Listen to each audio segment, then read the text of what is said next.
Okay, we can get started now then. Let's recite the Praise to Shakyamuni Buddha once together.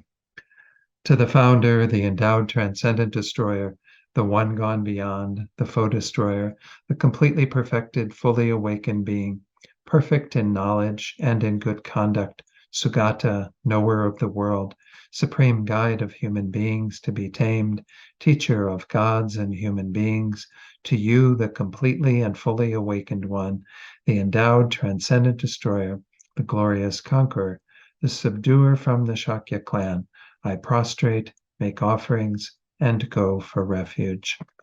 Let's do the short mandala offering in English. This ground, anointed with perfume, strewn with flowers, adorned with Mount Meru, 4 continents, the sun and the moon. I imagine this as a Buddha field and offer it. May all living beings enjoy this pure land. Idam Guru Ratna Mandalakam Niryatayami. And then refuge in bodhicitta, first time in English and then twice in the Tibetan. I go for refuge until I am enlightened to the Buddha, the Dharma, and the Supreme Assembly. By the merits I create through listening to the Dharma, may I become a Buddha in order to benefit all sentient beings. Sangye chodang soki choknam la jangchu pardu dakni kyapsu chi daki chanyen gipe sonam gi dola penchir sangye drupar shog sangye chodang soki choknam la jangchu pardu dakni kyapsu chi Daki Chenyen Gipe Sanam Gi Dola Penchir Sangye Drupar Shog. All right, let's do a short meditation. Again, we'll just spend the first few minutes focusing on the breath to calm the mind a bit, and then I'll come in and lead you in setting motivation. So let's just begin the meditation now.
And now let's set our motivation for tonight's session.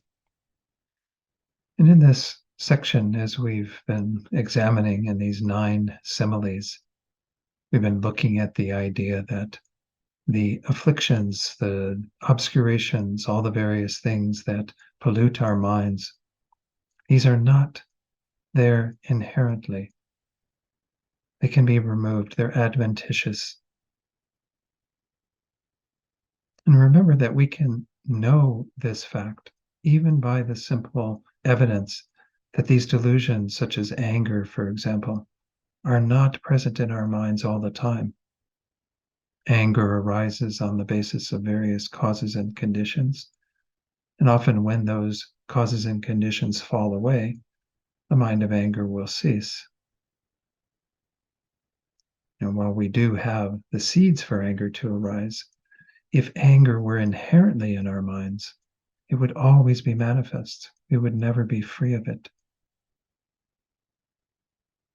And moreover, every one of us, no doubt, has been working diligently to apply the antidotes to anger, such as practicing loving kindness towards those beings who anger us, or developing patience that endures suffering and difficulties, that doesn't allow us to get angry and upset when those things happen. That too is evidence that these afflictions, these delusions, do not exist in the nature of mind, because antidotes to them can be created. The more temporal antidotes, such as those I just mentioned, but also the ultimate antidote, the wisdom realizing emptiness that uproots the delusions completely. It gets rid of the basis for the delusions, which is the false sense of an I and the false sense of a self with regard to all phenomena. So as we go through this section, it's important to remind ourselves of that fact that is being demonstrated again and again through these 9 similes. That the obscurations that are in our minds are adventitious and they can be removed. And we can do that work. And moreover, every single sentient being has the capability to do that work. At least the potential to do that work. They may not have everything right now to be able to remove those layers of obscuration. But they have the possibility, the potential, because those obscurations are not inherent to the mind, and they arise on the basis of causes and conditions that can be changed. So therefore, when we generate bodhicitta, it's rooted in that understanding that we're going through in these 9 similes. At the state that we ourselves find ourselves in, as well as the state that all sentient beings are in, of being unenlightened and in samsara, is not a permanent state. Samsara too does not exist inherently. And by changing the causes and conditions, we can have freedom from these obscurations, all the way to the complete freedom of buddhahood. So we generate the motivation that aspires to achieve that, with the aim of being able to then work perfectly to help others to do the same job. And think that it's for this reason that we're engaging in these teachings tonight. And when you're ready, you can open your eyes fully, and we'll begin. Okay, so we are going through again the 9 similes, these sort of examples that show this adventitious nature. The entire first part of the text, or not entire, but the good part of the section on the basic constituent, Buddha nature, was talking mainly about the clear light nature of the mind, that the mind doesn't exist inherently. Now we're looking at the adventitious nature of the defilements, the obscurations.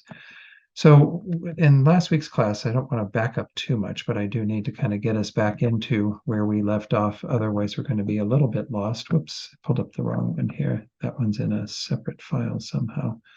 Let me see what I can do here. I think, yeah, it's down here. Okay. let's go back to the text and I think what would be useful is maybe just to go through a little bit of this, and then I can review the teachings that we looked at towards the end of last week. We talked about what are frequently called the 16 moments of the path of seeing. Remember that in some of these lower traditions, the schools of tenets or philosophical, thinking that are not at the peak of what the Buddha taught, they're kind of preceding it and not teaching the final view of the Buddha. What we are studying in this text is the final view of the Buddha, what's called the Prasangika Madhyamaka, the consequence middle way school, that is giving us the most refined view of emptiness and what happens on the path. And in that case, we're looking at everything having a lack of inherent existence. But the other traditions are not looking at that as a definition of emptiness or selflessness. They're working with a coarser view of that. So they work with what are called these 8 moments of knowledge and forbearance, and then what would be called the 8 moments. The 8 moments of forbearance and the 8 moments of knowledge. I got them in an opposite order in that title. Confused me for a second.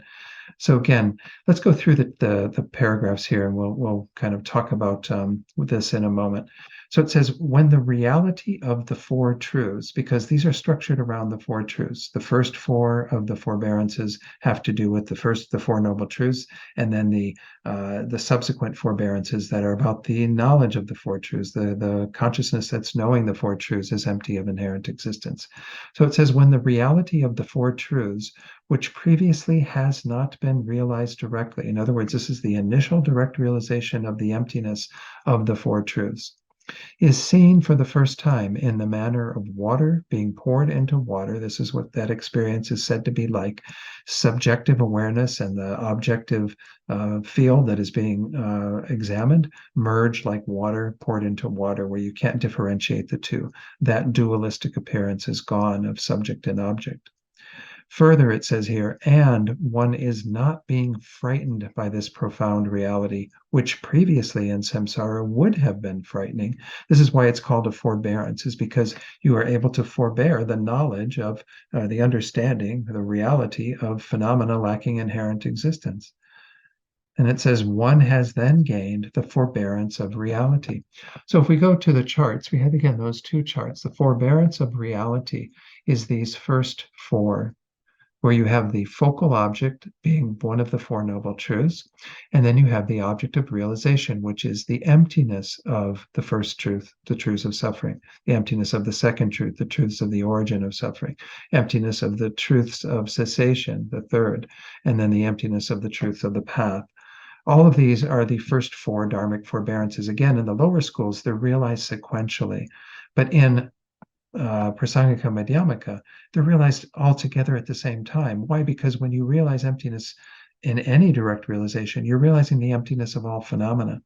So it's not that you have to turn your mind to each of these individual phenomena. You are knowing their emptiness just by virtue of being in that meditative equipoise on emptiness. So this is what happens initially, is you have these first 4 that are, we say, are all realized together, again, by Prasangika Madhyamaka, but essentially they can be broken down and isolated as the emptiness of each of the 4 noble truths. That's what's being talked about in that sentence, those sentences I just read.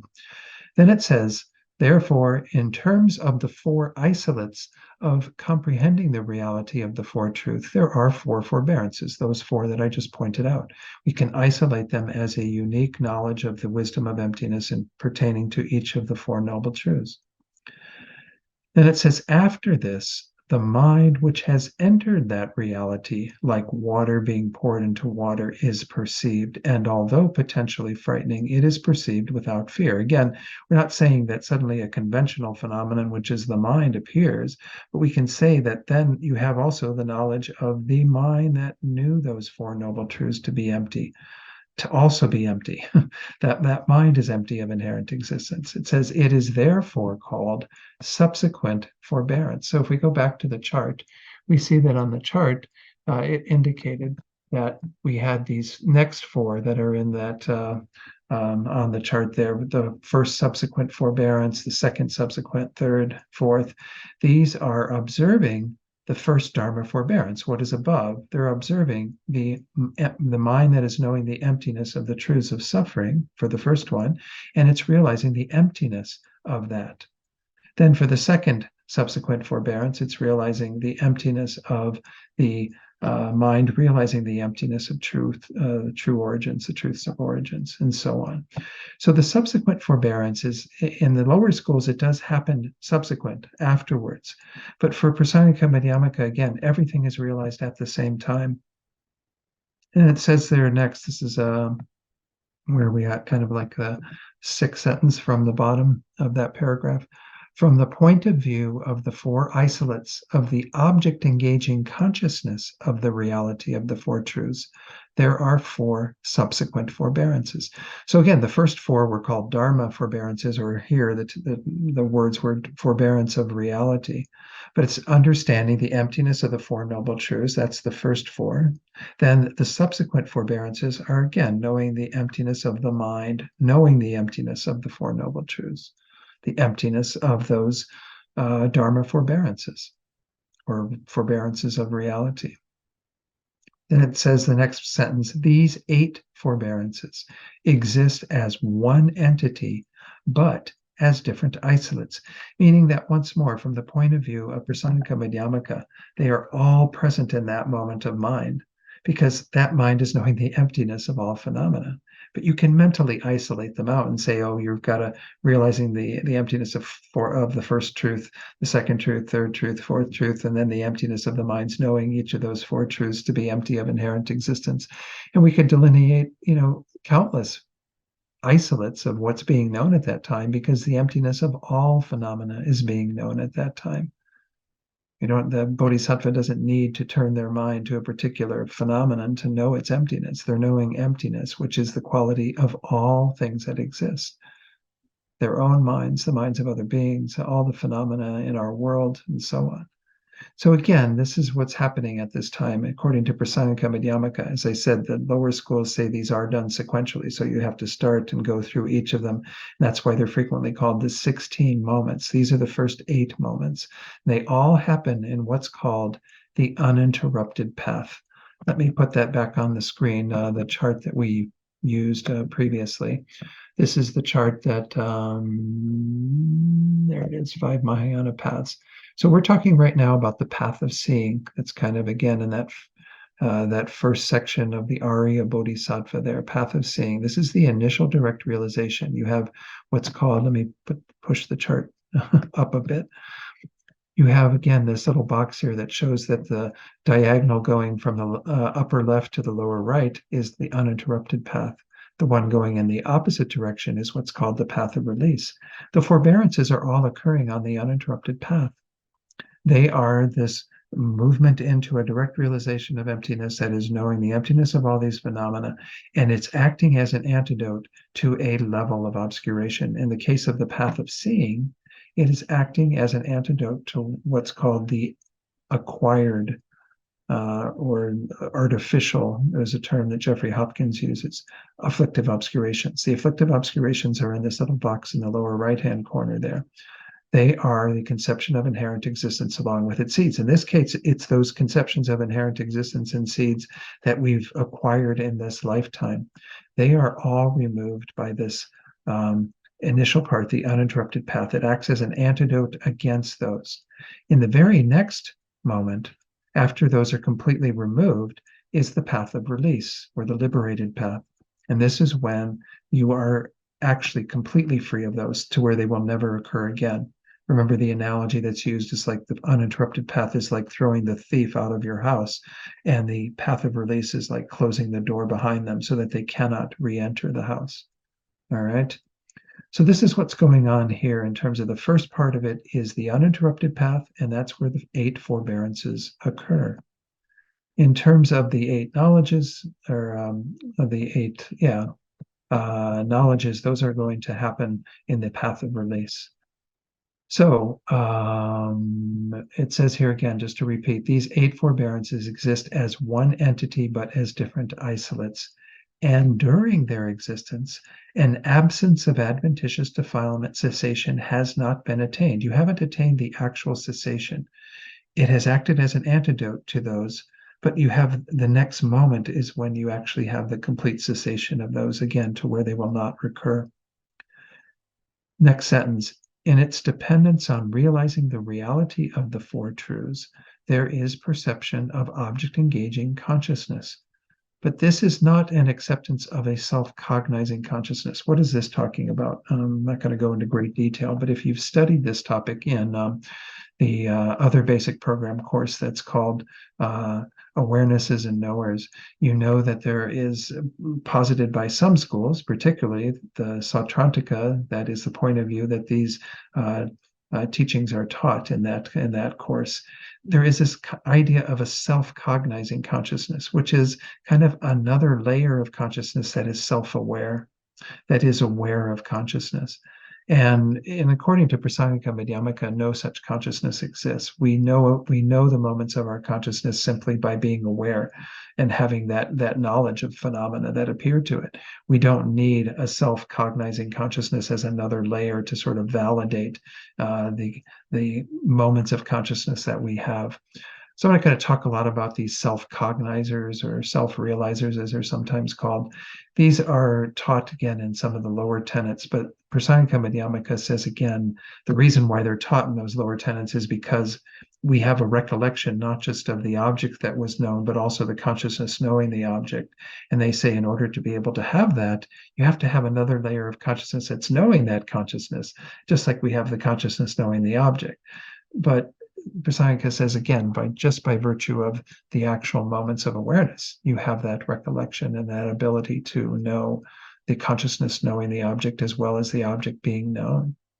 So again, this is just pointing out that this is not saying that there's some sort of self-cognizer that's involved in all this, but rather the idea that we are just simply isolating out those consciousnesses that are knowing the emptiness of the Four Noble Truths, and we're knowing their emptiness as well. Okay. Now, this next paragraph deals with the path of freedom, as they call it here, or the path of release, the liberated path. So what Gyaltsab Je says here is, without arising from that meditative equipoise, the attainment of an absence of adventitious defilement cessation is the path of freedom. So you're still in meditative equipoise on emptiness, but it's the very next moment after all of the in this case, the acquired afflictive obscurations have been completely eliminated. Remember, there was that we went into on the previous page this idea of how does this happen, and the idea was it's kind of like a seesaw. As the mind realizing emptiness, the uninterrupted path is coming into play, the obscurations are being removed, and in this case again it's the afflicted obscurations that are acquired in this life. So you have once you have the complete removal, when the seesaw has gone all the way to the other side, then you have in the very next moment the path of freedom or the path of release. And that's when we can say there is an actual cessation. Again, this is called an uninterrupted path on the one side because you won't ever be stirred from that. It's not like you could come out of that and someone, then would see that you haven't removed those acquired afflictive obscurations. Rather, the idea is that we can't say that they're completely ceased yet because you haven't gone to the next step. You've only created the cause for that. You haven't seen the effect, which is the actual cessation. Okay, so let's go back to what Gyaltsab Je is saying. So it says, at that time, when you have the path of freedom or path of release, the knowledge of reality, which perceives the reality of the Four Truths, is divided by isolate into four. So you had the forbearance of reality or Dharma forbearance, and then you have the Dharma knowledge. And the perception of that object engaging consciousness is the subsequent knowledge or subsequent knowledges that are divided into four. So let's go back to the chart we had for that. Again, that was this one, the knowledge or the path of release. And these were embedded within two other documents that I made available to you. And I'm just using them for the charts. The first four are called Dharma knowledges that, again, are realizing the emptiness of the Four Noble Truths. But again, they're in the category of a knowledge, no longer just a forbearance. They are the knowledge because you've attained the path of release, the actual cessation. You also say that at that time you have the four subsequent knowledges. these four that are in the lower half of the chart, which again are the emptiness of the four Dharma knowledges up above. So the emptiness of the mind or consciousness realizing the emptiness of the truth of suffering, the emptiness of that is what's being known is the emptiness of the consciousness realizing the emptiness of the truth of origins and so on. So you have this kind of extra layer of subjective awareness that's being realized as empty, as well as the object, the Four Noble Truths that are being realized as empty. That's happening on the path of release within the context of them being no longer just a forbearance, but now an actual knowledge of the cessation of that. So let's continue on in this paragraph right about in the center. It says, these 8 knowledges exist as one entity and as different isolates, just like the 8 forbearances existed as one entity and yet as different isolates. Therefore, in a single session of meditative equipoise, a single instance of the realization of reality is of the nature of the 16 instances of forbearance and knowledge. They say in single instance, they don't mean a single moment, because you have 2 moments of time, the uninterrupted path and the path of release. But they're saying within this instance of this entire meditative equipoise, because again, a meditative equipoise consists of both. It's the full herringbone. It is the uninterrupted path, followed by the path of release when the obscurations of that level have been removed. So within this entire herringbone thing, this is all a mind realizing emptiness. But we have a distinguishing of the uninterrupted path when you're creating the antidote to that level of obscuration and realizing the 8 Dharma forbearances. And then we have the path of release or path of freedom, where you are realizing emptiness, but there is a subsequent what's called the knowledges, the 8 knowledges that proceed from the 8 forbearances. So those we can say are all being known as well, but you have attained an actual cessation when you attain the path of release. All right, I hope I'm explaining that well enough. I did it last time using Jeffrey Hopkins' passages from Meditation on Emptiness, as well as Geshe Jumpa Tekchok's commentary on Grounds and Paths. And I'll see if there are questions on that after I finish this little section, because I think it's important to check in to make sure there's clarity on this before I move on. But okay, so then the last sentence of this paragraph: development of the forbearance of reality, Dharma forbearance, followed by a later development of subsequent forbearance, that should say subsequent Dharma forbearance of reality, Dharma forbearance, subsequent. Right. Okay. That's correct. Right. And we would say the same thing again with regard to, because we're in the section on the path of release. It's a little confusing, but in the uninterrupted path, you don't have a subsequent kind of forbearance. You have them all happening at the same time. It's not accepted here that you would have them developing at a later point, just like you also wouldn't have in regard to the path of release, the knowledges happening at the top first and then the ones at the bottom later. They're called subsequent here because that's how the lower schools do it. But essentially, that is not how Prasanga Kamanyamaka posits it. They say all 8 are realized at the same time. The first 8 Dharma forbearances in the uninterrupted path, and then the 8 knowledges occur in the path of release. And again, this is the technique is always the same in terms of there's always an uninterrupted path that acts as the antidote to a layer of obscuration, and then a path of release when you have the actual cessation. When you've created the causes for that result now comes into play. So any questions on this? Because it's not a huge point, but I thought we'd take advantage of the opportunity to go into it when we're in this section. Yeah, Stephen, please. Oh, thanks, Don.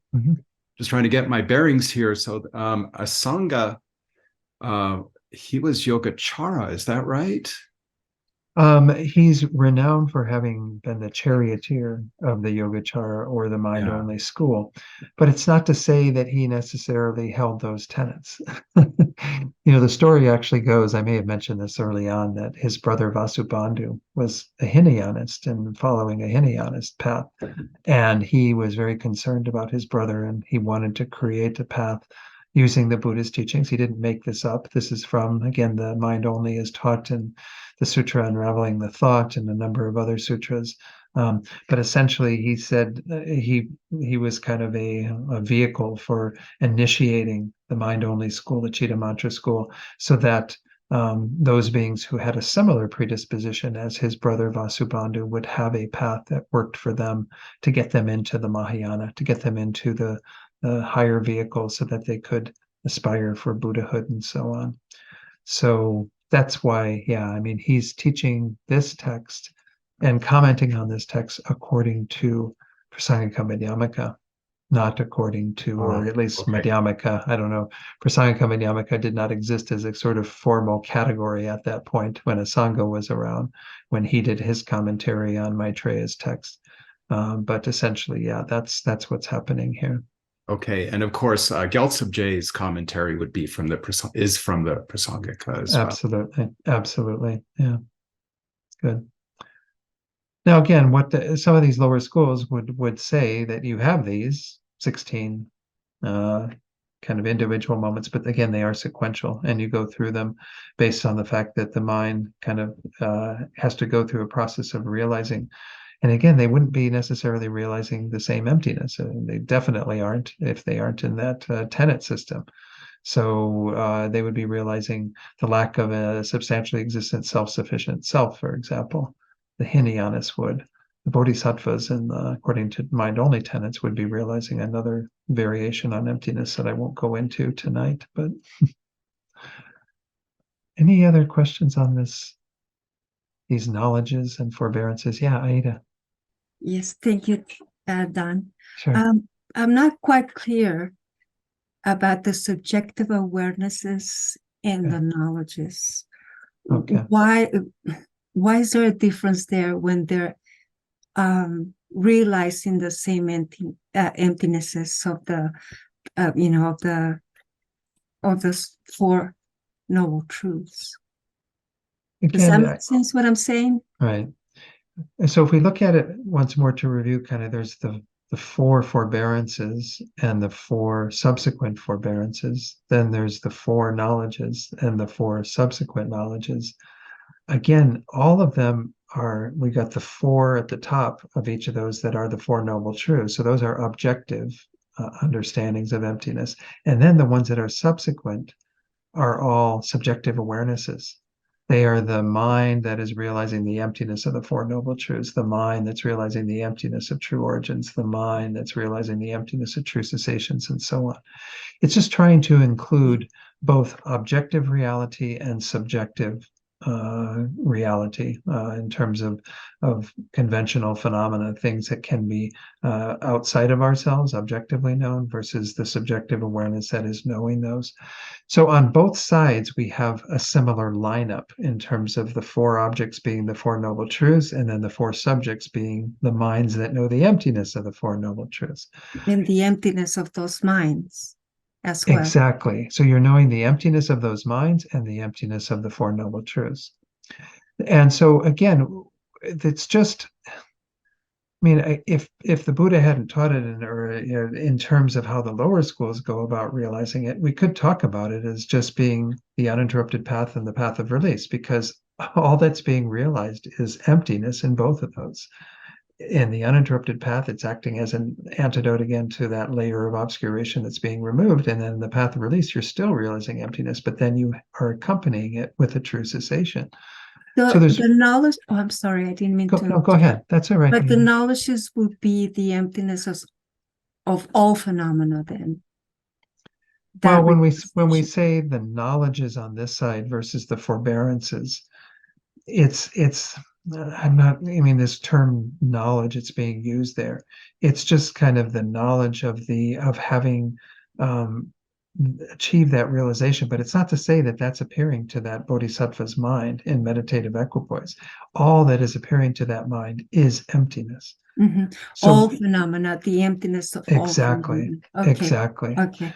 So they have both of them, uninterrupted path and path of release, have the same awareness of the emptiness of all phenomena, and that's all that's appearing to them.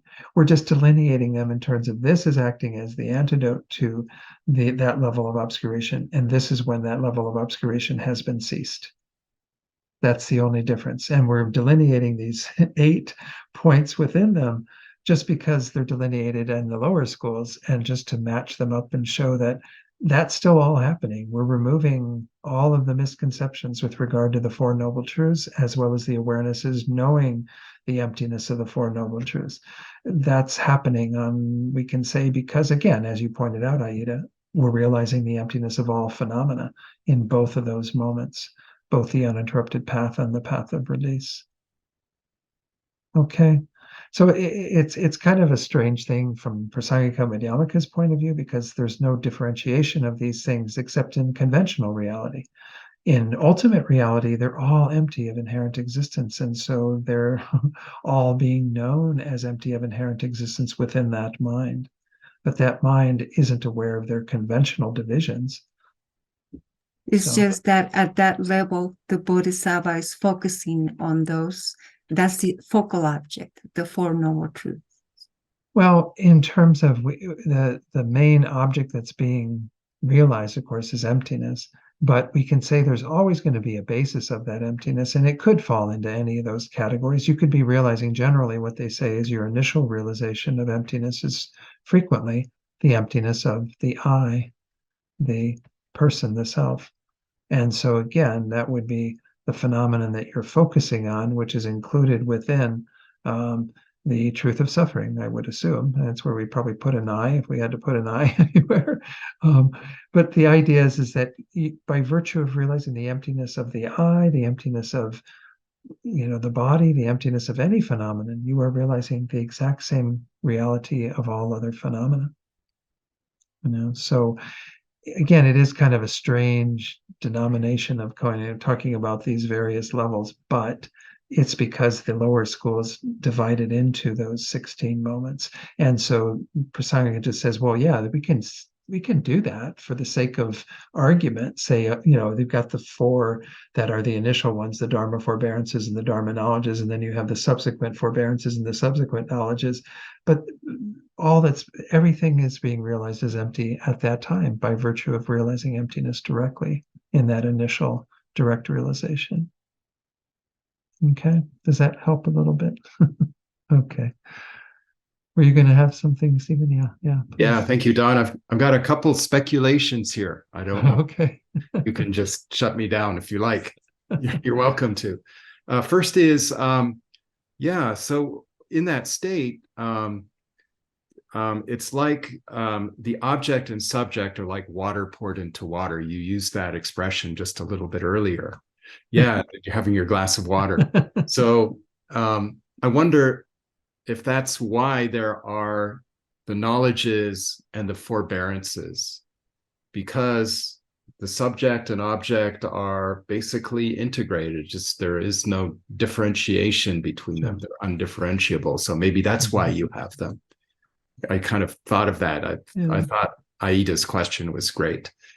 And then the other thing is, I was wondering about like the Four Noble Truths. Well, if we're looking at the development of the Hinayana practitioners, including the hearers, I mean, the Four Noble Truths are what all of the 3 vehicles know, in the sense that the hearers specialize really in the Four Noble Truths, the solitary realizers in the 12 links of dependent arising, and so on.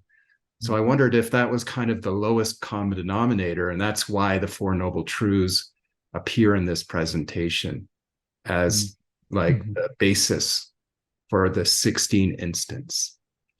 I don't know. Yeah. I mean, I think there's some logic to that, because we can say that, again, if you have the contaminated phenomena that exists, that would be included in the first 2 truths. The purified phenomena that exist, the uncontaminated, would exist within the latter 2. So you're kind of including all contaminated and uncontaminated phenomena in that. It was the first teaching the Buddha gave, which was the structure for everything else that he taught. So I think that's why we can say that, in terms of those categories, that's why they're being realized even in the lower school's presentation as the emptiness of the truth of suffering, the emptiness of the truth of origins of suffering, and so on, is because there are the categories that Buddha used to talk about contaminated and uncontaminated phenomena, samsara and nirvana. So, in terms of the first comment that you made that had to do with this idea of subject and object becoming indifferentiable in the moment of the uninterrupted path through the path of release. Well, the idea again is that as you are kind of working with that, this is what's set out in Ornament for Clear Realization, is that when you're on, remember they've got the 5 paths. I could put it up, the chart up, but again, you start with the path of accumulation. On the path of preparation, which is to prepare you for this direct realization at the path of seeing, you're on four levels of that, and they say each level you're working with the idea. They use the terms in that presentation, at least the translations were the apprehended and the apprehender, the object apprehended and the apprehending consciousness. And so the idea is that you work with that, and there's a refinement of your kind of working with it to where the distinction between those two becomes very, very slight, even up to that 4th level, the path of supreme mundane qualities on the path of preparation. Let me put the chart up there and I'll continue talking about it. So these 4 levels of the path of preparation here, when you get to SM qualities, supreme mundane qualities, are the highest worldly or mundane qualities that someone can have before they become a supramundane, or they have a supramundane knowledge, something that is above the world, that is beyond the world. So at this point, you've been developing over these 4 levels by observing the emptiness of the apprehended and the emptiness of the apprehender. You've gotten it to where there's just a very slight differentiation between those. When you cross over into the uninterrupted path, then the differentiation is completely gone. You have this water into water experience. And so that's why, again, I think what you're saying is absolutely right in terms of why we have the 8, the first 4 being the object that is being known, the apprehended, and then the other 4 being the apprehender, the consciousness that is knowing the emptiness of those objects, right? So it's similar thing that's mirrored throughout the path of preparation. That's why I was pointing that out, is on all 4 levels of the path of preparation. That's kind of what you're working with, is the apprehended objects, which are the 4 noble truths and so on, seeing their emptiness, as well as the emptiness of the apprehender of that emptiness. Although it's still conceptual on the path of preparation, it's not a direct realization.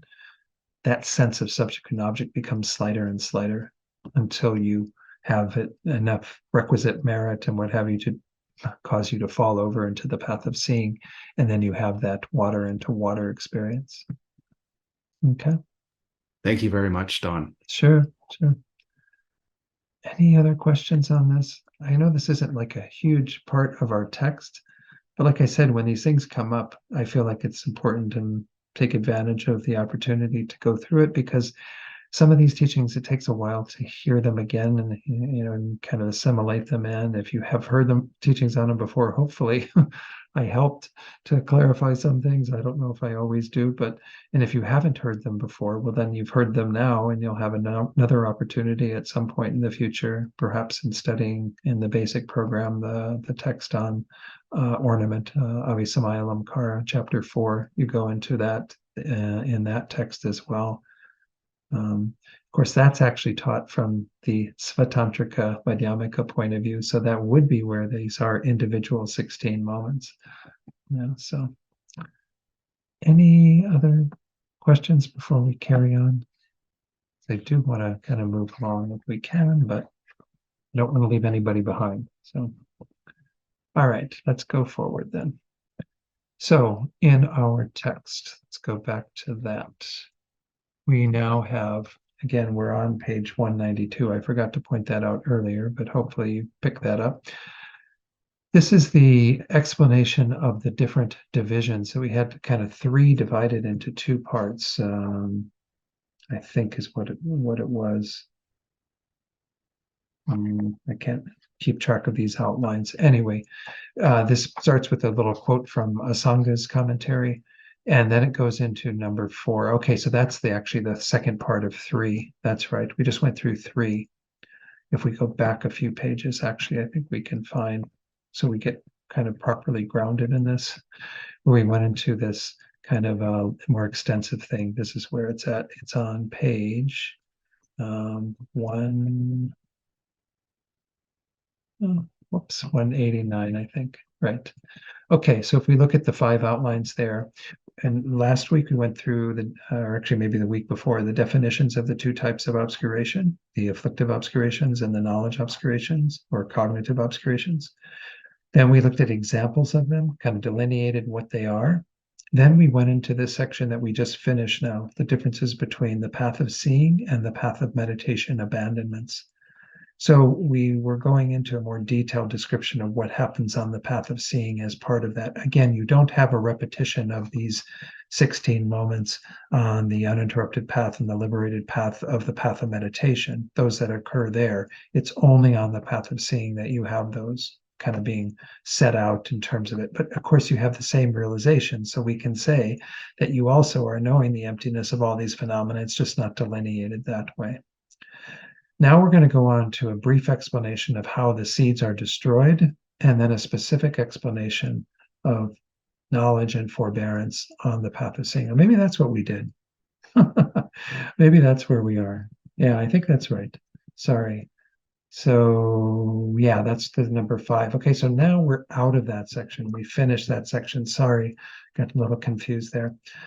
Now we're looking at kind of, because again, we've been working with these different levels that are pertaining to the obscurations. So we did the path of seeing and path of meditation ones. Now we're going on to the group that are involved in the impure and the pure levels. Remember that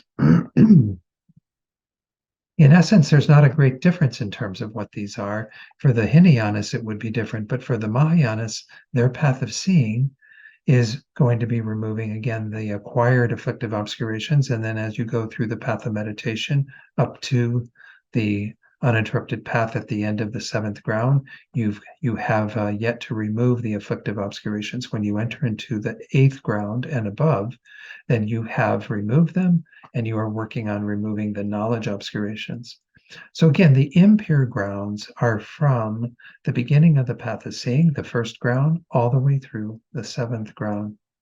That's the impure levels that are being talked about here. They're impure because you still have some layer of the afflictive obscurations to remove. Once you've removed those and entered into the pure grounds, then of course you have the task ahead of you of abandoning the cognitive or the knowledge obscurations. So for the bodhisattva path, we're dividing it into the impure levels, the first 7 grounds, and then the pure levels, the last 3 grounds of these 10 grounds of a bodhisattva. So again, they're similar in terms of what's being abandoned. Of course, the Hinayanas don't abandon the knowledge obscurations, but let's talk about this, even though, again, we saw a similar presentation, because as I mentioned previously, the presentation on the path of seeing and path of meditation abandonments was done on the basis of a bodhisattva, more so than a Hinayana practitioner. This also, of course, is a bodhisattva.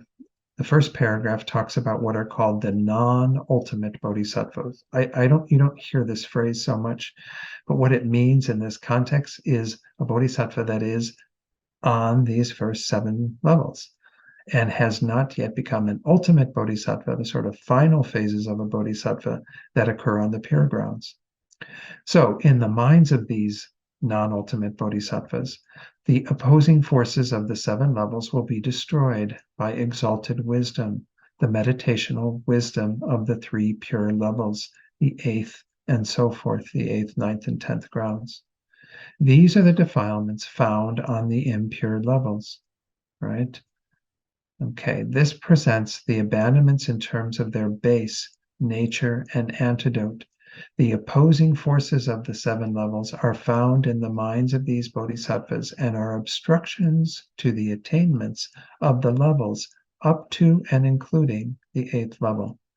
Their continuum is ended by the exalted wisdom of the pure levels. So in essence, what we're talking about is those, if we go back to the chart, it's the levels of obscuration that are removed, so that when you enter into the eighth ground, you can say that you have created the full antidote to them.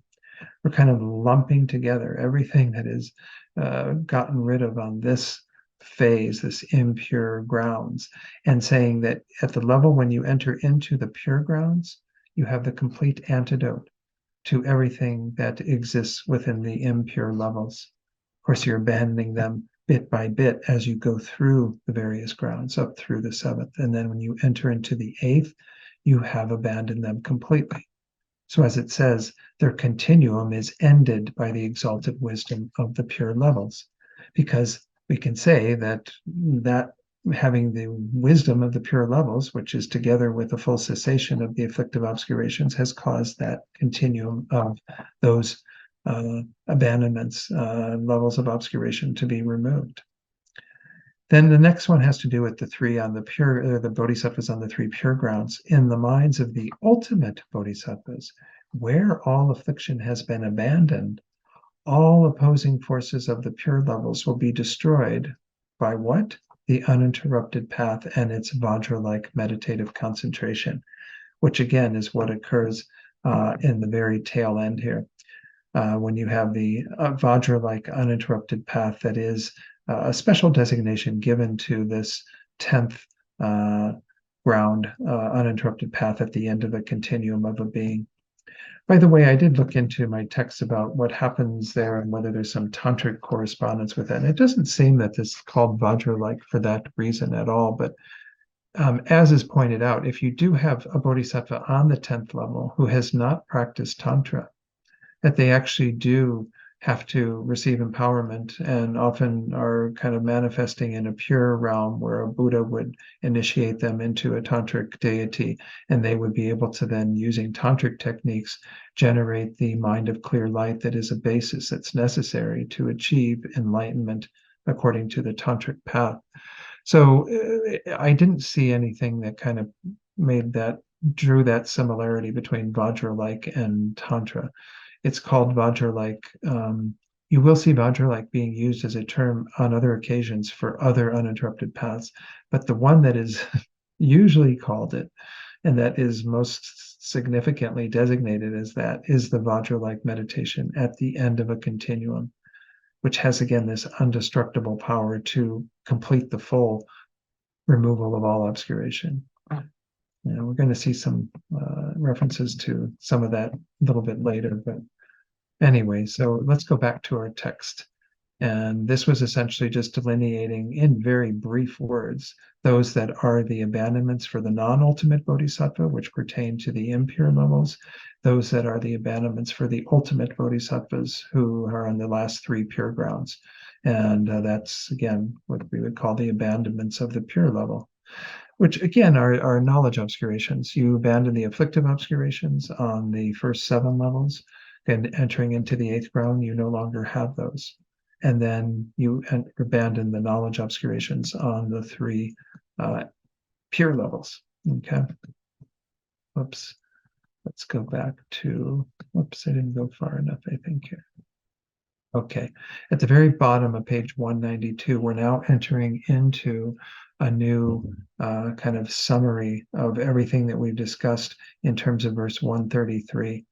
There's going to be even a little argument about is this meant to be a root verse, or is this just a summary? It's technically just a summary. Okay, so the root text says, summarizing the 9 defilements, because this is what we've been looking at, is the defilements, that which obscures, attachment and so forth. Attachment was the first, and specifically dormant attachment. They have been well explained in their respective order by the examples of the chalice, the kind of well of the lotus in which the Tathagata form, the Buddha form, is abiding, and so on. Again, so this is just a summary verse. It says to summarize these 9 afflictions, desire and so forth, which were taught previously, have been well explained in their respective order by the 9 illustrations, the covering of the lotus, etc. A previous commentator has said that this verse should not have been written as a root text verse because it's a commentary to the previous verse beginning the 9 defilements. I think that verse is actually, like maybe verse 99. I went back, I couldn't find one that actually starts with the 9 defilements, but verse 99 starts with the 9 or with the defilements, and talks about them in terms of the simile, with the lotus and what have you. So I think that that's what's being discussed here. But essentially, this person saying, that this is commentary, should not have been written as it, because it's commentary to that verse, and means therefore that the afflictions, desire, and so forth, in summarized form, have been clearly explained in their respective order by the 9 illustrations, such as the coverings of the lotus. However, according to the translations by the great Lotsawa that we have now, it seems that it should be a summarizing root verse. Don't ask me what that's all about. It's not so important, but I'm just covering it as part of being a completist, I suppose, on this page. I'm skipping over some things, but that one I decided just to go ahead and share. There's a footnote on who this Lotsawa. Lotsawa means a translator, and so this is the great translator Loden Sherab. Now we go into the section. It's called Teaching Limitless Divisions. This is getting into the fact that if we, start talking about how we can start delineating these 9, that there are actually once more limitless afflictions, limitless divisions of these. We're kind of putting them into these, pigeonholing them into various categories, but we can say that there are countless. We talked about this previously, right? And that goes into, in the next section then, the types of obscured persons. So again, that was just making the point up above that we can still say that there are limitless categories and divisions of those.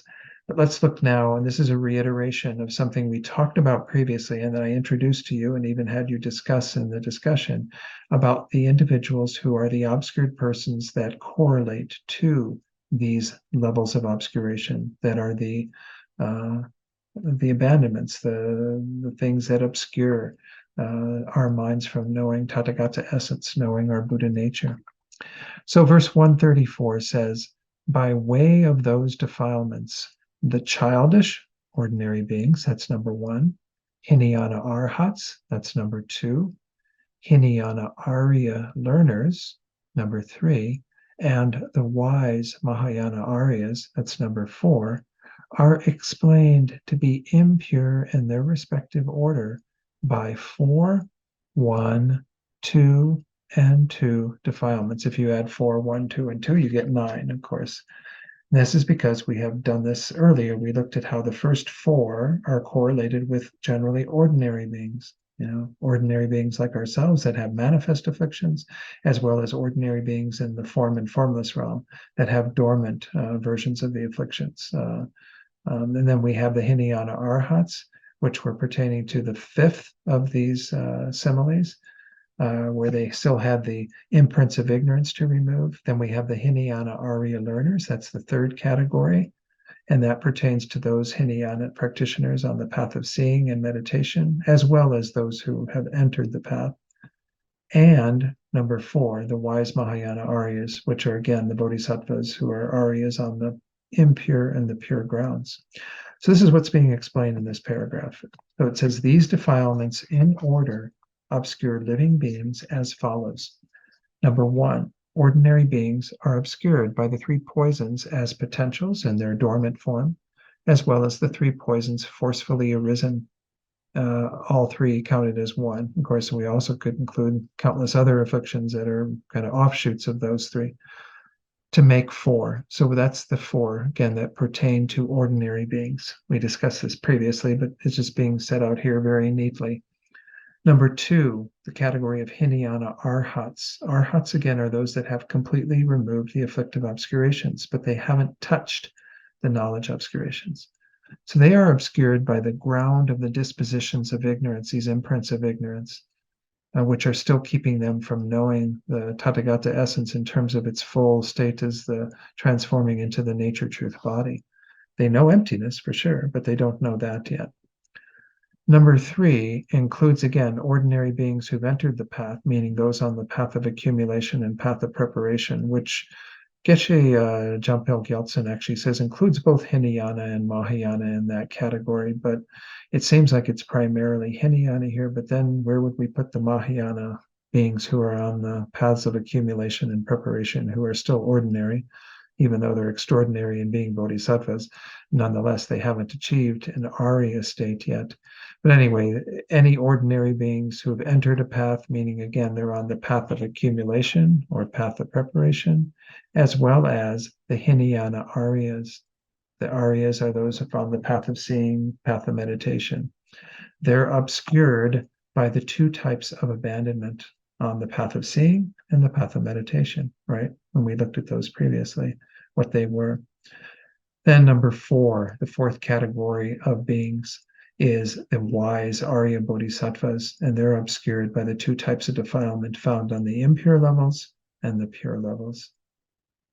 So this is the beings from the first ground, the first moment of the path of seeing, all the way through the last moment of the 10th ground. The first 7 grounds are in the impure levels, and then the pure levels are the last 3 grounds. Okay. So let me share here. I did put together slides of Ishi Loden's commentary on this, so I think it's worth going into. I don't know. Oops. His verse commentary on verse 134, he says the 9 defilements are related to 4 classes of person who are said to predominantly possess them. Again, we in our current state possess all of these obscurations, but it was explained, I mentioned last week that these are kind of the more immediate level that each of these beings has to work on. The first 4 defilements, attachment, hatred, ignorance, again, in their dormant states, I added in brackets, and the 4th, the violent outbursts of these 3, mainly contaminate the continuums of the childish, that is, ordinary beings. So that's the first of the 4 categories or classes of persons. The 5th, latencies of ignorance, imprints of ignorance, mainly contaminate solitary realizer and hearer foe destroyers, arhats. And that's in the form of these subtle latencies of ignorance, right? All right, so that's the second of these categories or classes of persons. And again, in our text, it included ordinary practitioners on the, no, it didn't include them there, right? That's in the next one. Okay, so then let's go on to 6 and 7. The 6th and 7th, the objects of abandonment of the Hinayana path of seeing and meditation remain and contaminate the continuum of Hinayana superior trainings, the Aryas. And that's where, again, they included within that the ordinary beings on the path of accumulation and path of preparation who have not become Aryas yet, but they still are working towards removing those layers of obscuration. All right. That was the 3rd. Now the 4th pertains to superior bodhisattvas. The 8th and 9th refer to 2 obscurations. The 8th, those within the continuums of the wise bodhisattvas, that is, superior bodhisattvas of the 7 impure grounds, and the 9th, those within the continuums of the wise bodhisattvas of the 3 pure grounds. So they're both superior bodhisattvas. It's just whether you're on the first 7 grounds or the last 3 grounds, but they are lumped together for the purposes of this. So we have like kind of 3 consolidations. The first 4 of these obscurations, abandonments, are included for ordinary beings. Then the next one, the 5th, is for the foe destroyers, the arhats of the Hinayana. And then we have the 6th and 7th for the Aryas of the Hinayana. And then again, the last one, the Arya Bodhisattvas. All right, I think it's clear. So he says then the first 7 bodhisattva grounds overcome and abandon progressive levels of the obscurations to liberation, which are their main objects of abandonment. We've discussed this already. The 8th to the 10th grounds are all directed towards progressively overcoming the obscurations to omniscience of the knowledge obscurations. And when these are completely abandoned, the bodhisattva attains buddhahood. All right.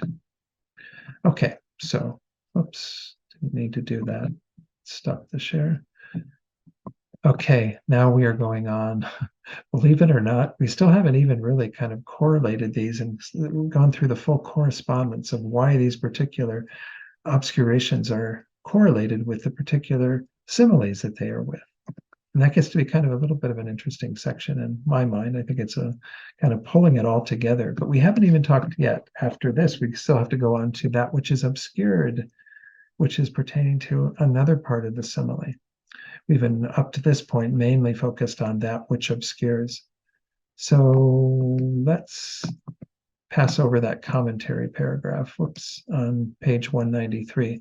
We're going right to section C. Again, this goes back some distance in our commentary, but we had 3 main sections. We just finished the first 2. Now we're in the third, which is the correspondence or the correlations within the similes of the basic element obscurations, that which obscures our Buddha nature, our Tathagata essence. All right. So on the bottom of that page, it says, the commentary asks about the correspondence of the basic element. And it says, just as the 9 afflictions, desire, and so forth, which obscure the basic element, can be suitably illustrated by the Okay, so that's, whoops, no. Suited by the coverings of a lotus, sorry, I went up instead of down, which hides the form of a Buddha, and so forth. How can we know that the basic element of the Tathagata is suitably illustrated by the form of a Buddha, and so forth? So what's being asked here in this sort of is like, why are you correlating these? Why are you saying, okay, the first one again was the withered lotus, the rotting lotus that is kind of around. Again, initially it said it was being a Tathagata form, a Buddha form. But later we're going to see it talking about a statue again. It's a little unclear to me about which one it is, but we'll get to that in a moment. But we have this analogy of this thing that's covering that. And we're going to say that that's correlated with dormant desire. And the second one, we're going to say that the swarm of bees is being correlated with dormant anger or hatred. And then we're going to say that the husk around the grain is being correlated with dormant ignorance. Well, why are all these being correlated in this way? There's, a method to the madness, if you will. Maitreya knew what he was doing, and the Buddha, of course, in the Tathagata Essence Sutra, Tathagata Garbha Sutra, he knew what he was doing as well. There's a correspondence, a correlation. So that's what is being referred to in the discussion question for tonight that pertains to the correspondence. Now, for some reason, they set this out in kind of a weird format in the commentary. Maybe it's even, I don't know. Usually in commentaries, they don't have the verses even in the Tibetan texts. So I don't know why they're lumping them all together. We have 9 verses that are on page, where are we at now? Page 194. These 9 verses each have a correspondence to, and we have one of the verses, I'm sorry, on the next page as well. But essentially, these 9 verses correspond to each of the 9 obscurations that we're going to go into. So I'm going to start by reading the first 4 and then comment on them based on what's on the next page. And then we'll try to do the other ones in the same grouping that they're being grouped in terms of the beings that they pertain to. Remember, these first 4 all pertain to ordinary beings. The first 3 are the dormant forms of the 3 poisons, and then the last one is the manifest form. So, first one, just as the presence of a lotus born from mud induces delight at first, and then fades in its attraction later on, the same is so for the pleasure of desire. So this is why desire is correlated with the lotus, because the lotus is beautiful, and you kind of admire it when it's still fresh and beautiful and enjoyable. And then as it starts to decay and wither, then it ceases to have its attraction. And this is what happens to objects of desire frequently with us, right?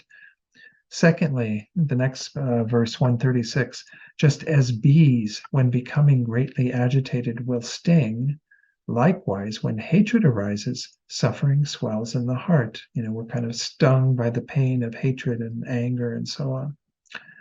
Number 3, the third of these, it's in verse 137, just as a kernel of rice and so forth is covered by the outer husk, so the understanding of the Tathagata essence is obstructed by the shell of ignorance. Now, again, this one's kind of weird because they're all about obscuring something, but ignorance is it's the main obscuration. It's obscuring the nature of reality to us. At the deepest level, this ignorance that is grasping at things to exist inherently, which is completely contrary to how they actually exist. So in this way, we have this kind of covering, this thing that is obstructing us from seeing the nature of reality. Then the fourth one, just as filth is unpleasant, likewise in those with attachment, Forceful arising of the three poisons acts as the cause for reliance on the desire realm, and so is likened to filth. Filth takes on a more precise meaning in this presentation as referring to the regenerative fluids of the male and female and how we need those. And in order to kind of take rebirth within the human realm in particular, and they're going to be correlated in that kind of as a filthy substance because they bring about an impure existence. They're not pure in their nature, these bodily regenerative fluids. So let's go to the next page then, and that's where the commentary actually is. This first paragraph is on the first 4 verses that I just read. This is in 4 parts. It just says the first part deals with the simile of the 3 poisons as potentials, and the same 3 forcefully arisen. Again, that's the 4th. So let's look at how it's described there. A lotus arises from the mud, and its presence gives great pleasure. But later, when it has withered, that pleasure disappears. The joy of desire corresponds with this analogy. So even though it's dormant desire, what does dormant desire lead to? Eventually manifest desire.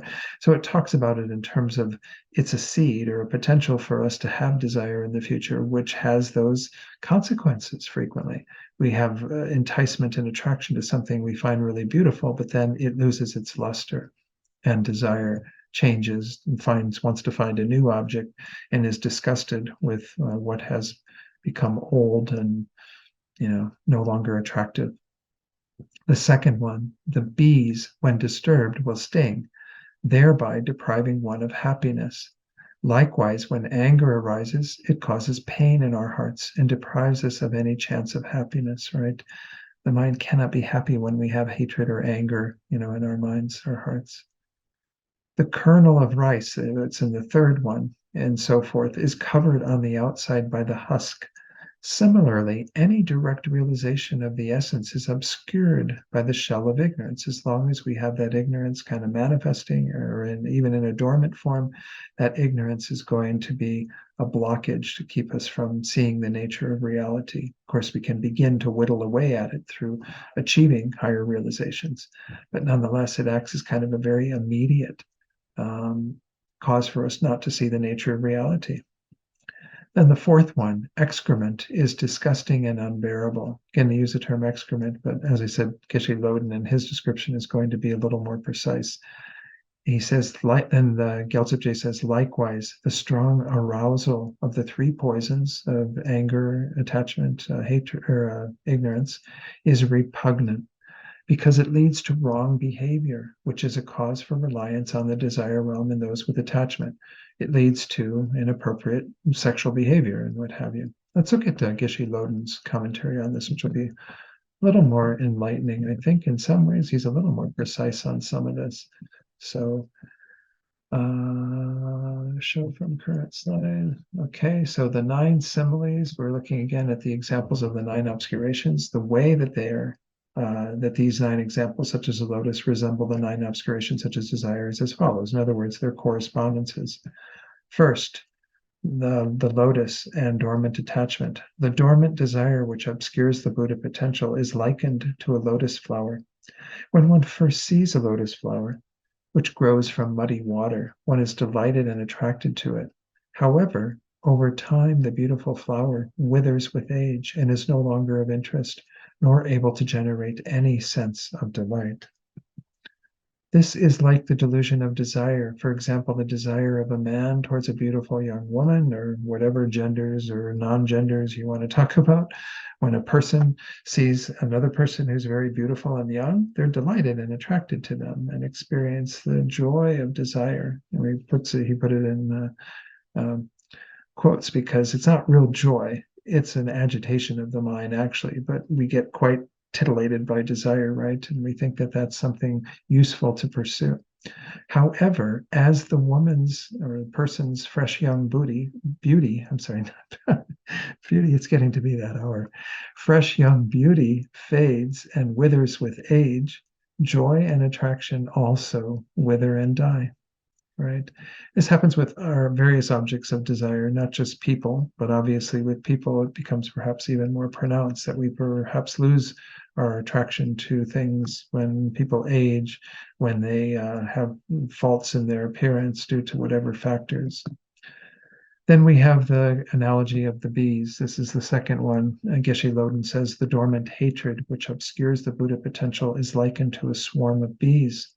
When a swarm of bees is strongly disturbed, the bees cause great harm to others by stinging them. At the same time, they actually cause great harm to themselves because in hurting others, they lose their sting and die in pain. And this is true of many bees. I think that they have a stinger that if they lose it, they actually die from that, the use of that. Like that, when hatred arises in one's continuum, the mind is greatly disturbed and suffering is experienced by both oneself and others. The swarm of bees that we become that kind of attacks other people, but then how we lose in the end too, because through our harming others, we experience suffering. The third, the husk that's around the grain and the dormant ignorance. The dormant ignorance which obscures the Buddha potential is likened to a husk. The husk of the rice obscures the grain so that we cannot see the grain directly.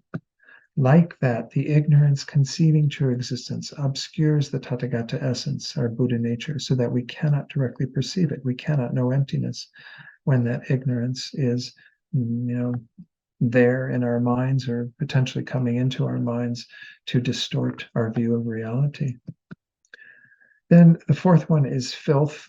And this is related again to the manifest or violent outbursts of the three poisons.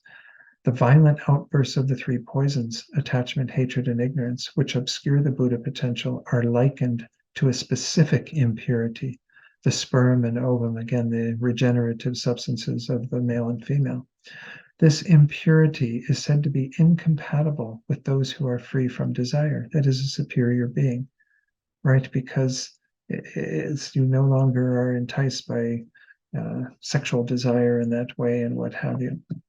But these impurities are nonetheless said to be compatible with those with attachment, that is, ordinary beings, those in the desire realm. This is because the energy of sperm and ovum are needed by ordinary beings as the cause for them to engage in acts of passion. So it's kind of has that impurity, which only is going to produce, again, results within samsara. Another being who is born from the womb and so on. Like that, the violent outbursts of the three poisons are incompatible with the behavior of a superior being. However, ordinary beings do have these violent outbursts of the three poisons, and these outbursts are an obstacle to their attainment of the superior's path. So again, it's using this filth, which is the regenerative fluids, as an example, saying that it has an impure quality that is necessary for beings to take rebirth in the desire realm. Oops, I did it again. Okay. But similarly, like the superior bodhisattvas are no longer having any of these manifest afflictions and what have you, whereas ordinary beings still are bound by them, still having them occur and what have you.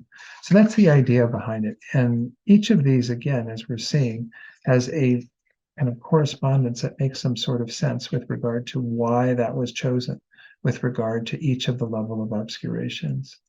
Some of them are a little iffy. They're not maybe as clear as others, but nonetheless, let's carry on and see if we can get through at least a couple more of these. Let's go back then to verse 139. 139 is the one pertaining to the fifth of these similes, which has to do with the Aryas who are dealing with the imprints of ignorance. This is, again, just as precious treasure is buried and one not knowing of it cannot obtain it. Also for beings, the self-arisen, Tathagata essence, is buried under the ground of imprints of attachment. So again, even though it mentions the Tathagata essence, for the foe destroyer, the Hinayana foe destroyer, they have realized emptiness. They wouldn't become an arhat without that. And of course, even on the Arya grounds of the Hinayana and Mahayana, you've realized emptiness directly. But you haven't yet achieved the full fruition of the Tathagata essence in terms of the nature body. So that's what the blockage is pertaining to here. Okay, let's go to the next page where we see the actual paragraph pertaining to this. The top of the screen there, it says the second part deals with the simile of the grounds of the imprints of ignorance. A treasure lies buried in the ground, unknown and unclaimed, a treasure that has kind of always been there. Likewise, in living beings, the self-arisen, the Tathagata essence, divorced of all defilement, in other words, the nature truth body, lies buried and unseen under the ground of the imprints of ignorance. In this way, the simile is appropriate.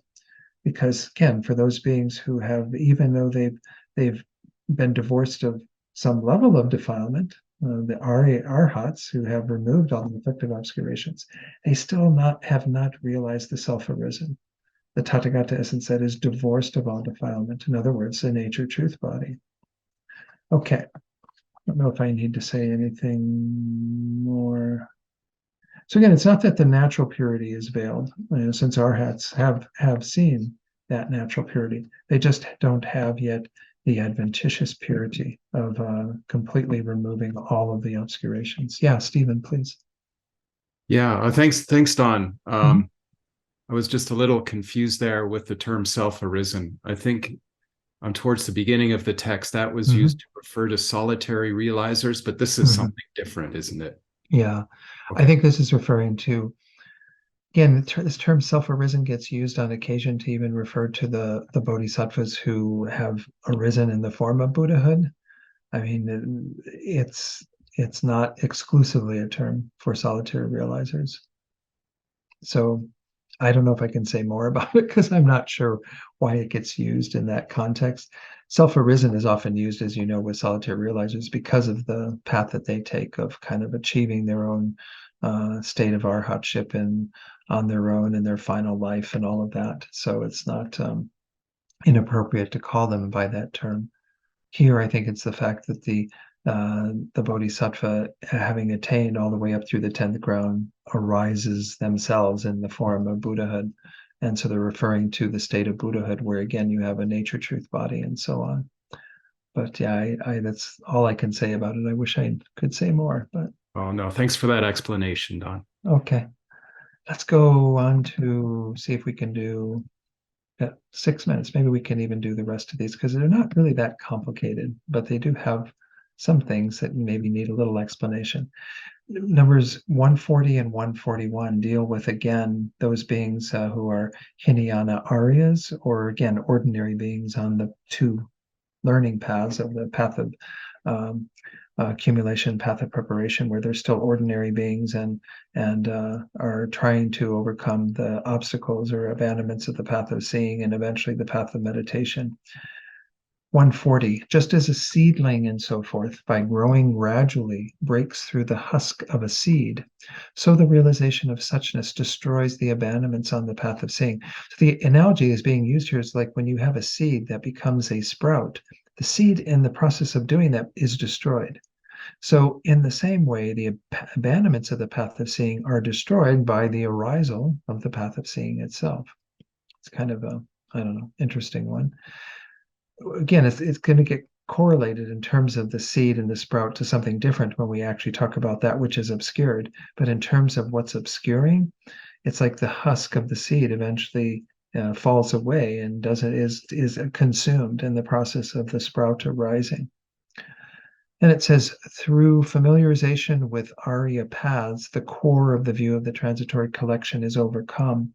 The objects of abandonment by the exalted wisdom of the path of meditation are illustrated by tattered robes. And we'll get to the explanation of that, but essentially they say that having removed the core, the coarser views of the transitory collection and so on, which is the fundamental ignorance that is specifically observing the I in one's own continuum, or the sense of mind that is the person who possesses things.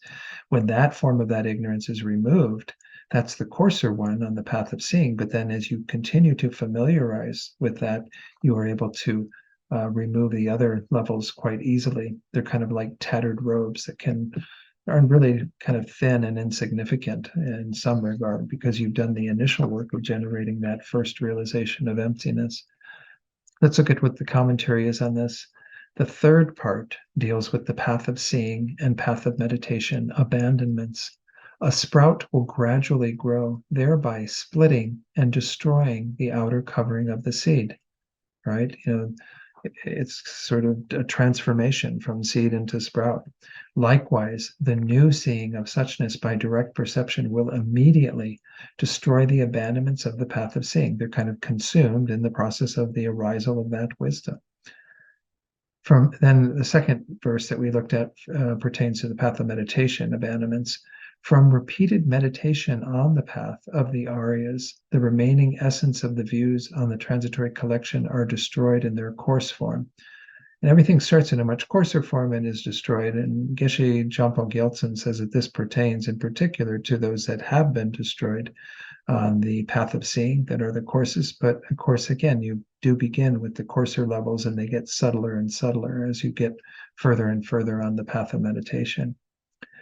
He says, these are the abandonments of the path of meditation to be destroyed by the exalted wisdom of the path of meditation. They are taught by the simile of worn out clothes that no longer have any essence or value. This simile corresponds to the destruction of the coarse essence. So maybe we'll have to stop there because I did want to share what Geshe Loden says on these, because he explains them again in a way that is perhaps a little more precise, or at least evocative. Number 5, which we did just a short while ago, that's again where you have the ground that's covering the treasure. That refers to the latencies or imprints of ignorance. These, which obscure the Buddha potential, are likened to the earth or ground. The earth obscures a treasure buried beneath, so that ordinary beings are unable to recognize the existence of the treasure and thus cannot benefit from its wealth. It's weird that he says ordinary beings when this is correlated in terms of the persons with the Hinayana arhats. But anyway, similarly, the Buddha potential abides naturally within the continuum of living beings. As long as it remains obscured by the traces of the latencies of ignorance, the treasure-like potential will not be seen by living beings, particularly the arhats, right? And the nature body will not be attained, because the nature body depends upon removing that subtlest level of obscuration. However, when it is freed from the latencies of ignorance, the natural potential transforms into the nature body, right? Again, not that it's something that changes per se. It just is together with its advent, with the complete removal of defilements. Up to that point, the natural potential had some level of defilements. Remember, we defined it as suchness with defilements. Then it becomes suchness without defilements, which is the nature body. Let's go to 6 and 7, and again, that may be all we have time for tonight. The fruit or skin of the seed and the objects of abandonment of the Hinayana path of seeing. Geshe Loden says, the objects of abandonment of the Hinayana path of seeing, which obscure the Buddha potential, are similar to a seed, or again, the covering, which has the potential to grow into a sprout. Through the gradual germination of the sprout, when it eventually splits open the skin of the seed, the sprout becomes manifest. The uninterrupted path of the Hinayana path of seeing directly perceives the selflessness of the persons. The objects of abandonment of this path of seeing are thus averted. They are averted in the sense of being overcome, such that they will not return. Thus, they cannot influence the mind of the being on this uninterrupted path. They are finally abandoned completely when one achieves the released path of the Hinayana path of seeing. This is what we talked about beginning of tonight with these 8 Dharma knowledges, or Dharma forbearances, and then the 8 Dharma knowledges that are on the path of release. At this stage, the practitioner's mind is totally freed from these objects of abandonment. Then you have the actual cessation. Then the tattered cloth and the objects of abandonment of the path of meditation on the Hinayana, those obscure the Buddha potential, and they're likened to a tattered cloth. Through constant acquaintance with the path of a superior, that is, by the uninterrupted path of the Hinayana path of seeing, which directly cognizes the selflessness of persons, one overcomes the artificial deluded view of the transitory collection. Remember this, that view of the transitory collection is one of the levels of obscuration that is removed, that's afflictive. It's a false view of the I, and the I that is the possessor, we often call that the mine, the I and mine. It observes the merely imputed I and mine and thinks they inherently exist. That's what we mean by that view of the transitory collection. if you've studied, again, some of the mental factors, that's one of the false views that we have, and wrong views, or afflicted views is the category, sorry. Continues, the artificial diluted view of the transitory collection, referred to as the essence of the transitory collection, is an intellectual construct. Again, it's something that we have developed in this life. It's artificial, it's intellectually acquired. It is distinct from the innate diluted view of the transitory collection, which is the object of abandonment progressively overcome by the stages of the path of meditation. The objects of abandonment of the Hinayana path of meditation are likened to the tattered cloth and are overcome by the vajra-like concentration of the Hinayana path of meditation. So again, he's using that term to refer to the final uninterrupted path on the Hinayana path. I usually don't recall seeing it used in that context. It's usually referred to on the Bodhisattva path. But nonetheless, I guess there are times when vajra, like as I said earlier, gets used for other uninterrupted paths. So it's understandable that we might see that on occasion. Okay, so let's take off the share now, because that gets into what we haven't covered. So again, Geshe Jumpo Gyaltsen did say that, the idea of tattered cloth is that tattered cloth is kind of not so difficult to remove, compared to some of the other things, I suppose. And so in that way, once you start generating your wisdom realizing emptiness, even though there's subtler and subtler layers that you're removing, the idea is that they are slighter and slighter in that regard, that they don't have as much difficulty in removing them as you go through the path. It seems, again, if you're generating the requisite merit to go along with it, the bodhisattvas will continue to do this. And on the Hinayana path, of course, they don't have to acquire quite as much merit as on the bodhisattva path, but they still need some level of merit to accompany their development of wisdom. So that's the idea of a tattered cloth, is that it's a lot less significant in terms of the covering. Nonetheless, it still keeps you from knowing true liberation. So that was a lot of words. Okay, any questions before we do the bit of discussion that we'll do tonight? That's a lot of repetition, but what we've done so far is kind of we introduced the analogies just in terms of, this is what it looks like in just a story. We have the Tathagata form, Buddha form, that's inside the lotus, and somebody with the clairvoyant divine eye can see it and know that it's there, and blah blah blah blah. And then we looked at it in terms of the meaning of that which is obscured, and then now we looked at the correlations of why that is correlated with that particular simile. That aspect of the simile. When we finish this, which we'll be able to do pretty quickly next week, then we go on to talk about that which is obscured. And that's where we'll kind of take off next week and do more of that work. If there aren't any questions, then let's go forward. Again, for the discussion, what I had done is repeated the question from last week in case you wanted to discuss that further. I don't know. You don't have to. You can go on to number 2. What are the ways that the similes of the obscurations for each of the 9 correspond to, and I put in parentheses, or are similar to their respective meanings as set out in the 9 verses, 135 to 143. Again, we didn't get to 142 and 143, but this would be just kind of looking at what we just went through. Why is it that the lotus corresponds to dormant desire? Why is it that the swarm of bees correspond or are similar to the dormant hatred, and so on? Okay, clear? I'm going to go check on Mom. She's been doing much better. She goes to bed kind of on her own. So I don't think I'll be gone for very long, and I'll just come back in and join you. So, okay, see you shortly. So anyway, we've got, 6 classes left? No, 5. We got 20, and 5 classes left. I'm feeling pretty confident that we'll get through everything. There was this little piece that we just finished with tonight, and as we move on through the remaining sections, there's not a whole lot of complication. So if by chance we even finish early, just know that I'll probably still join you on the final evening, because that happens to be Lama Tsongkhapa Day, and I'll let Venerable Dundrup know that if we do finish early, then we can invite others to come in. Maybe we do a puja or Lama Tsongkhapa Guru Yoga together or something like that. But anyway, that's just an aside. So next week again, I will be back in person. Let's go ahead and put the prayers on the screen for us to conclude tonight. Due to the merits of these virtuous actions, may I quickly attain the state of a Guru Buddha and lead all living beings without exception into that enlightened state.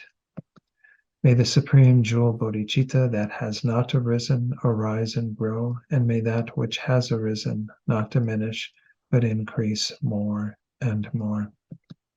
And then the prayers for our precious teachers. As you recite the first prayer on the screen, making definitely prayers for the good health, long lives, and the fulfillment of all the wishes of His Holiness. But we want to have the same thought with regard to all of the other gurus, especially those that we are connected with who are still abiding in this world, so that we can continue to benefit from their presence and guidance.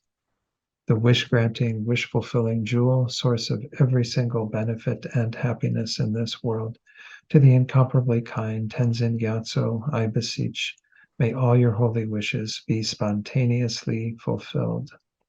And then a prayer for Rinpoche to return so we can be reunited with him and benefit from his continued presence in this world in a form that can help us and others through teaching the Dharma to us again. Peerless teacher and assembly of the children of the victorious ones, Shravakas and Pratyeka Buddhas, victorious Losang, father and sons, along with the lineage masters, all the objects of refuge of infinite lands, please bestow the virtue and goodness of accomplishing this prayer here and now. Holding and spreading the Muni's precious and complete teachings through explanation and practice, you wore the armor of patience that is never discouraged. Incomparable Venerable Guru, to you I make request. While striving single-pointedly for the sake of the victorious one's teachings, the sole gateway through which all benefit and happiness emerge, and for mother living beings, you suddenly departed to peace. What a great loss! Nevertheless, through the undeceiving truth of the blessings of the ocean of the three jewels and the great waves of bodhicitta of the children of the victorious ones, may the smile of a reincarnation swiftly beam in glory for fortunate disciples. And let's dedicate for any beings that we're holding in our hearts right now, or places in the world where there's great strife and suffering, and send this positive energy out to those beings so that they can be free of their suffering immediately, and really hold this thought that through what we're doing and giving them this merit becomes the cause for complete removal of suffering, and also becomes the cause to help them to achieve their full potential, the complete bliss and happiness of complete enlightenment. And may these results be so for all beings through what we've done here tonight. Okay, thank you all. I'll see you again next Thursday. One thing I might mention, I hope it doesn't happen, but I may, depending, because I'm traveling on Wednesday, I may not be able to get all the handouts and things to Venerable Dundrup till a little bit later, but I'm hoping to get it done before, because I should have some time at the beginning of the week. But anyway, if that happens, don't be surprised, is what I'm saying. If you go out there and you see that the handouts, there's no new handouts for next week, I'll have them there before the class, but they may not be there on Wednesday night or Thursday morning. Anyway, okay, thank you all. Be well.